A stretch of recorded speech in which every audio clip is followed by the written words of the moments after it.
Hey y'all, look at what I found 10 new questions that atheists can't answer. Well, I say new, and what I mean was they were posted last September by Seth Meyers on a blog. I didn't mean that they were like new or anything, so like don't get your hopes up or anything like that. Hi, my name is Scarlett, and I'm an atheist and skeptic, and yeah, we are gonna answer ourselves some questions that atheists can't answer. Are you excited? I know I am. Let's go.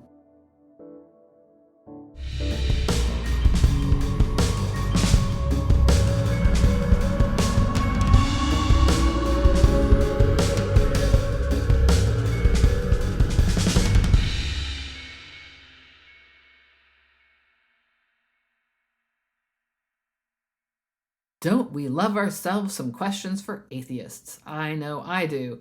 What's disappointing, though, is usually the questions don't have much to do with atheism and they aren't really about elucidating why I'm an atheist so much as whatever the theist in question thinks is important and the assumptions they have about life and what their religion means to them and how awful atheism must be, or something like that. They're a preaching technique. And having gone through these ones by Seth Meyers, I can tell you that these aren't very different, that Seth already has his mind made up, and he's not so much trying to understand atheism as find a gotcha for atheists. He starts out this post with this particular intro. When I say atheists can't answer these questions, I mean they can't answer them smoothly, persuasively, coherently, or popularly. So I find this list kind of interesting. Like the smoothly part, if I can't answer in an articulate way, or if I stumble a little, or if I'm not precise with my words, does that mean that you just win automatically? People can actually be awful communicators, and yet what they believe is still true. Now, persuasively or popularly, that's a kind of subjective on the part of the person listening. Like if you were totally in on the system that you already espouse, you might not think anything is persuasive. So, maybe you can try opening your mind a little bit. And as for coherently, I'm not sure about that. I mean, I would hope that our answers can be coherent, but we'll see. We go on. Of course, any question can receive a stumbling word salad from the person questioned. I like this vision of a stumbling word salad, like the salad itself is falling or something, but yeah, it's a nice metaphor, right? Stumbling word salad. But these questions completely defy the system because it is false. So, defy what system? Atheism is not a system, it's not a worldview. It's simply a lack of belief in any deity.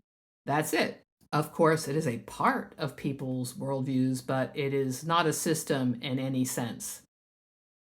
So, before we get into the questions, I was a little curious about who this Seth Meyers is, and here's a picture. His website is called Son of Carey, and here it says one of Carey's many sons, striving for true doctrine, right action, and spiritual feeling amidst the minefields on all sides. I don't know what that means, but that sounds dramatic and terrifying. I wonder what the minefields are. Are they literal minefields, or does he just mean sin?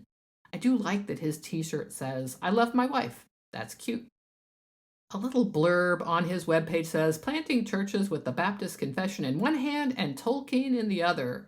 Tolkien in the other? I'm going to have to find out more about that. His webpage is called Son of Carey, and it has this banner of elephants because he's down in South Africa and he does mission work down there. So let's go look at the About page. Here's a picture with what I'm assuming is his wife, and they look very cheerful. As the historically acclaimed father of modern missions, William Carey was an evangelist, linguist, pastor, botanist, educator, and at times a diplomat. I aspired to that kind of broad minded philosophy and would be happy to be known as one of his descendants. So that explains the website title anyway. And then it says, we have lived in South Africa since 2004 and they're planting churches. I have to say, I found the next paragraph to be very interesting. As to my personality, I am a reluctant child of my times, fighting against the near omnipresent hastiness contemporary society and personal proclivity have bestowed on me. Who was talking about word salad a minute ago? I just wonder what it means to be a reluctant child of your times and what this omnipresent hastiness he's talking about is and what the personal proclivity is. This is all very vague. I don't know. He goes on to acknowledge his wife, the outstanding companion who homeschools the children, and that's fine. And we see that theologically he is a confessional Baptist And these are the things he likes: evangelism, church planting, premillennialism, Abraham Kuyper, and of course, William Carey.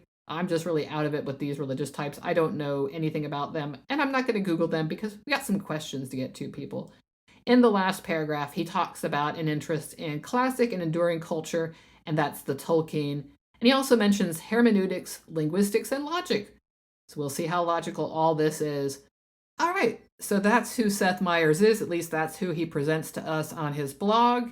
Just one more bit of blibbity blab before we get into the questions, and it's a trigger warning as part of the blibbity blab.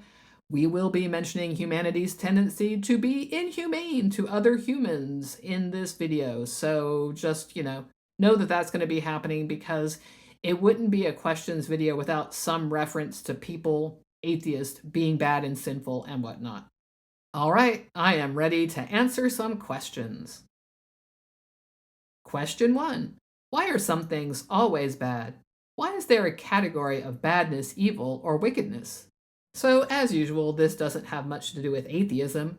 Humans experience things as bad and label them such. I don't know if Seth Meyers wants to presume or imply that evil is a force in the world that we have to explain. I don't believe in evil as something that exists. It's an adjective, or it's an abstract that refers back to things that we call evil. And furthermore, I don't know if it's true that some things are always bad. This sentence is kind of vague. For me, bad is a matter of context. Actions that cause harm to sentient beings is something we tend to call bad. Things that harm, hurt, damage, cause disease. We have categories of badness, evil, and wickedness because we experience some actions as bad or wicked or evil. Sometimes the words evil and wickedness are actually ironic and they don't denote actual evil and wickedness, like that was wicked awesome, that kind of thing. But life being life, things happen that impact us negatively, and we call that bad. For what it's worth, this is actually 2 questions. On to question 2. Where do the laws of logic come from? Matt Slick, is that you? Again, nothing to do with atheism. So humans made them up. They wrote them down. We noticed how things in our universe work, and we put that into words. I don't know if the implication here is that these are laws like traffic laws that the universe has to obey. They aren't, and it doesn't. These are simply descriptions of how things are. That's it. We don't need anything magical or a deity. On to the next one. Number 3.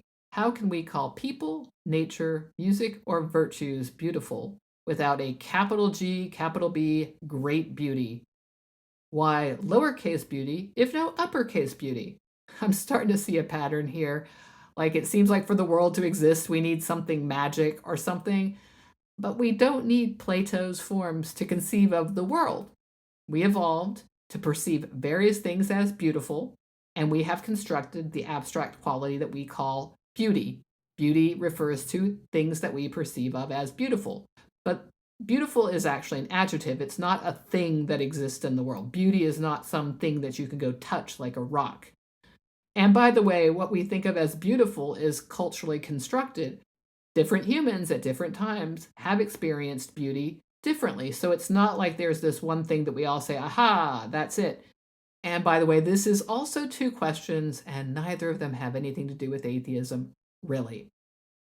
Next up, number 4. Where did the first material come from? And I guess we mean like matter, like quarks and things like that, and little particles. My understanding is it emerged out of the Big Bang, but I'm going to state right up front that I don't know how, since I'm not a scientist, and this is a science question, not one for just any old atheist specifically. Like, I'm not an atheist because of things I learned in science. So I would go ask a scientist. Like, I don't need to have an answer for science questions in order to be an atheist. I don't have to understand all that. I find it all interesting and I like to read about it and everything, but I'm not the one to explain it, I think, is what I'm saying. So let's go on to the next one. Why do all or nearly all men believe in God, gods, or the God? Because people were raised that way. Some humans way back a long time ago started it and kept it going, and now people are raised with God belief, and it seems natural. I myself, by the way, was one such person. I was raised a Catholic, And I stopped believing because I stopped seeing a reason to. That's the short answer of it. So, but just as like a little conclusion here, just because most people believe in something, that doesn't make it true. That's not evidence for the thing, if you know what I mean. So let's keep going. Number 6, why are atheist social experiments always violent, authoritarian, and cruel like Russia's or China's communism? And here we go. This is where the trigger warning was heading all along. Fun times, don't we love questions about why some atheists did bad things? For what it's worth, people doing good or bad things is not an indicator of the truth value of any proposition. Now, I have no problem condemning the bad actions of other people who happen to share my beliefs. And in the case of these communist regimes, they were bad. I have no problem saying that they were terrible, awful, horrible, and that nobody should try to replicate those ever again. I do find this question particularly interesting, let's say, given that as I make this video in late April 2025, my country is enacting cruel policies that treat some humans as not worthy of minimal humane treatment. And people who pray loudly in public and wear giant crosses to give their public statements applaud the cruel behavior as necessary and vital to maintain our country. So it seems humans are really good at justifying horrific behavior, just in general. On that topic, I have seen internet preachers defend the various genocides depicted in the Bible. All those people, including babies, were just so evil, you see. God had to have them killed somehow for some reason. There was no other way for the all perfect, all loving God of the universe. But let's get back to the question, which is actually about atheist experiments and all of the terrible things that happen because of them. So, as I stated before, atheism isn't a system. It's simply a lack of belief. It's one point of a whole system. Without attachment to a system, say like humanism, that has a broad commitment to human flourishing, you can get abuses. And communism wasn't just a social experiment. We're talking political and economic systems with authoritarian leaders. People seen as a threat to the power structure were punished. And by the way, it is easier to order horrific things happen at a remove, to have other people do it. And it's even easier when no one does any direct killing or torture. But events happen, like terrible conditions for growing food so that people starve. And it's just a horrifying situation. And you get a lot of deaths that way. And returning back to Seth's original question, I'm interested in the use of the word always. Like, are you sure that atheist social experiments are always violent? I'd like to see that study. Why don't you look at countries with a commitment to secularism and large atheist populations like Japan or Sweden? What I'm saying, I guess, is you've cherry-picked a couple of really horrific examples from history that happen to have atheistic elements. You're overlooking all the other parts of why those regimes might have been cruel and horrible and deadly and authoritarian and all of that, and saying, hey, explain the atheism part. But you know what?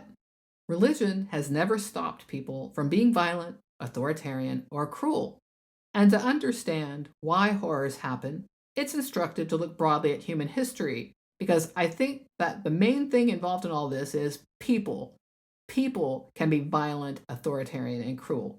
I've already mentioned here that the Bible depicts genocide, God commanding genocide as a matter of fact. But once we even get out of the biblical era and past the Roman era, we have plenty of incidents of violence and cruelty emanating from religious people and institutions. And even when religion wasn't the motivating factor, it didn't stop people who were seeking political gain or territories or resources. It didn't stop people from doing the violent and cruel things. So we have the Crusades, and that includes the Albigensian Crusade, which was a crusade against other Christians to root out heresy.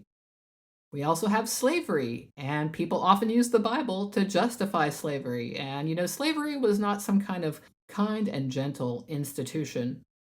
There were wars of religion, and that was like pretty horrifying stuff. There were pogroms all through Eastern Europe to try to root out Jewish people. There was the Spanish Inquisition where people were tortured and killed if they didn't have the right kind of Christianity. The Holocaust. And, most of Nazi Germany was religious. Now, I'm sure a lot of Christians would say, well, that's not the right way to practice Christianity. At least I hope that you would think that. The thing is that people have used God to justify all kinds of things that they wanted to do. So it's not the lack of religion or God belief that is causing atheists to do bad things. These are people that, for some reason, have a commitment to some kind of ideology that means that they diminish the humanity of other people. And what we all need is a broader commitment to humanity and to living in a pluralistic society where we can all thrive and have good lives. For myself, I'm not interested so much in imposing an atheistic country or system. I'm more interested in having a secular system where people can have their personal beliefs. And yeah, if you want to believe in God, you can do that. You're not going to be punished for it or anything like that. Again, we need a commitment to a pluralistic society where we can all enjoy our lives. That's basically it. I love my life. I want other people to love their lives. There is so much more we could say because the topic of political violence, and especially when the state enacts that violence, is an interesting one. And there are studies out there, and it doesn't come down to this is religious, this one isn't. It's a lot more complicated than that. But that's what we're going to leave this one here. And, maybe we'll talk about it again because I don't see that question going away. Let's go to number 7. If atheism is true, then why can't it produce as many good actions as Christianity? So, A, this is a terribly worded question. First off, atheism can't be true in the way this is phrased. Atheism is the rejection of theistic claims. Now, to be charitable, I take this to mean if there is no God, why don't atheists produce as many good actions as Christians? Well, I like you to establish how you decided that, but okay. But second, atheism is not the opposite of Christianity. Atheism is the opposite of theism, and Christianity is one version of theism. What about other religions? Third, how did you come to this conclusion? I mean, let me point to a few abuses of individual Christians, and here is our trigger warning number 2. We have Andrea Yates, who drowned her children because she thought the devil was in her home and she wanted to save them and let them go to God. And then we have so many church sexual assault and abuse scandals, just one after another. And I'm only going to show a few from the recent past. But of course, the Catholic Church is very famous for its scandals. The Jehovah's Witnesses have had their scandals. The Southern Baptist Convention has had its scandals. Like, what is up with all the abuse scandals? Can't you get your church in order? Why isn't God preventing this from happening? Like, I understand that you want to say we have free will, but why does God allow children to be abused in this way? It seems that if He loved us and we believed in Him, He would want it to be better. Let's go on to the next one. Number 8, how can there be truth without God? What does meaning mean without a personal, absolute, logical word? And those are all capitalized for some reason. So, truth is the abstract noun of things that show the character of being true, matching reality. I don't know why you would need some supernatural being to determine if things are true. Like if I say, oh, there's a tree outside, and you go look and you go, oh, there's a tree, that's true. And so that becomes part of truth. That's all we need. The second question, what kind of meaning are you on about here? Words are human inventions. We want to be able to refer to things that maybe are in our presence or maybe not. We also evolved to be able to remember the past, to imagine the future, and entertain hypotheticals. Our language reflects our needs, and we can also do abstracts like things like truth and the beauty that you referenced earlier. Like we can take things like something is beautiful, and then, well, what makes it beautiful? Here are what we think are the qualities of something that is beautiful, that is beauty, and so on and so forth. At least I think that's what's meant here. And all I can think is like, goddamn Plato, like all those forms that really had an impact on everything. We don't need forms. We don't need there to be some ideal form of a thing for it to exist down here. And also blast Plotinus while we're in it. He tried to reconcile Platonism and Christianity. And by the way, those are 2 questions again. And at least it's about God. What is interesting to me is the need for there to be a God for these abstracts to exist. I'm kind of intrigued by people who think that way. But anyway, we're moving on to question 9. Where are the inspiring historical examples of atheists who sacrificed themselves to serve an honorable cause like Corey ten Boom in World War II, Jim Elliot in Ecuador, Paul Carlson in the Congo, and the thousands of defenseless missionary martyrs like them? Gonna be honest here, I don't know who these people are and I don't feel inspired. Now, if you look at war stories, you will find people of all kinds of beliefs who sacrifice themselves, and that includes in World War II, there were communists in the French resistance and among the Italian resistance who also died to save people and help out a cause.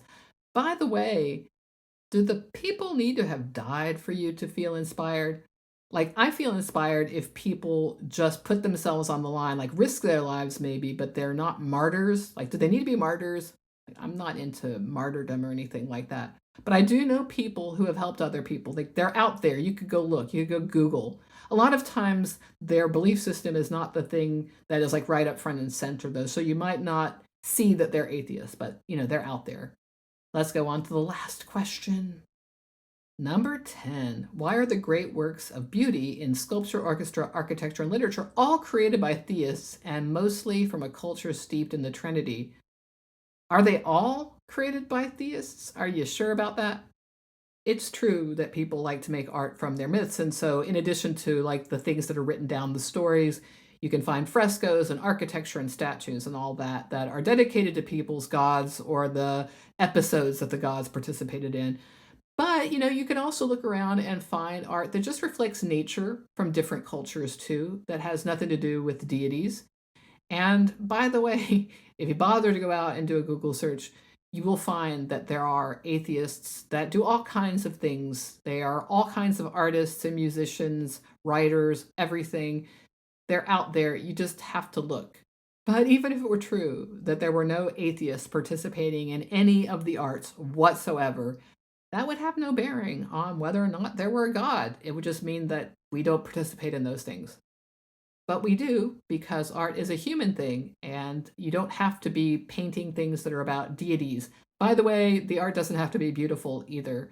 It can just be stunning in a different way, horrifying, that kind of thing. I would recommend that Seth get out of his little bubble and go explore the world and see that there's something beyond what he thinks he knows. The thing is, we can see that Seth has already made up his mind when we get to this paragraph after the questions. Atheism is bankrupt. It does not have a good historical record to receive the investment of your soul. Better to hear the words of the wise man, capitalized for some reason, who said, strive to enter at the narrow gate because many will try to enter but will not be able. I don't know why that comma is there. I don't believe in a soul. You don't have to invest your soul in anything because I don't think there's one there to invest. And really, whenever I read these list of questions, what I see is here's a list of things banging around in someone's head, someone who associates those things with his God, hasn't seemed to have thought too deeply about it, hasn't seemed to have read much beyond the Bible, if that, and maybe not even the whole Bible, and just like vomits out a bunch of stuff that seems like a hey, gotcha atheist. And I don't feel like I've been gotten, if you know what I mean. A lot of times these lists make me feel sad because I have the impression that these people just aren't very intellectually curious. They think they have the answer, they think they're the good person, and they think that other people are just terrible, sinful, horrible. By the way, Seth has a comment section on his blog, and you can go answer questions directly to him if you're so inclined. He might even answer you. He does seem to check it, and he has answered some people who answered his questions. So, hey, who knows? Now, of course, I couldn't cover everything. Some of these questions, there's so much more you could say. There's so many directions you can take them in. So, what struck you? Put it in the comments below. You know I love to read your comments. And while you're down there, like, subscribe, do all the YouTube stuffing, pour out your libations so that Algorithmo and his consort Algorithmo will give you good YouTube recommendations by way of blessing. And if you like what I do, you can buy me a coffee. Here is a picture of my cute kitties with the QR code for you to do such a thing if you have it and if you're so inclined. I really appreciate all the people who have bought me a coffee. Here are the people, and a special thanks to the Crimson members. Really love you guys. Thank you so much. It is so appreciated. And my kitties do love their kibble. And that's what I have for you this time. Don't know what's next, but you know, it's gonna be stupid. Bye for now.